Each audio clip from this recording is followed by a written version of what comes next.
Hey there, what's up? In this video, I'll give you a very quick guide on how you can import opening balances in Zoho Books.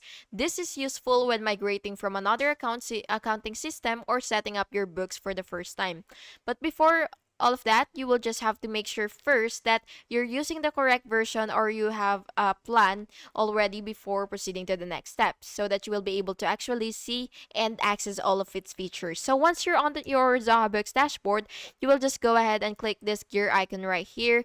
And what you will do next is you will look for opening balances. So it should be somewhere right here, or you could also, of course, search for it if you want. So yeah, after you see it, you will just have to click it and wait for it to load. And now that you're here, you will just have to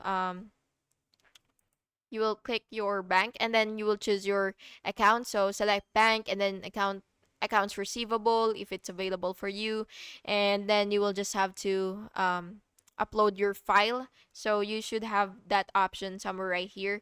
But yeah, again, it really depends on the version or the layout of your screen.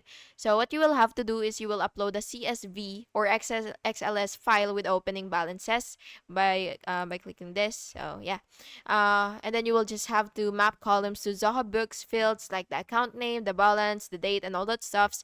And of course, you will have to review for errors. And then once you're satisfied, you will just have to click import and then confirm. And to verify, you will just have to check your balance sheet or account reports to ensure accuracy. And yeah, that's how you can import opening balances in Zoho Books for a smooth accounting setup. And yeah, thank you so much for watching this video, and I really hope it was helpful for you. And if it was, please make sure to like and subscribe for more videos like this. Thank you and have an awesome day.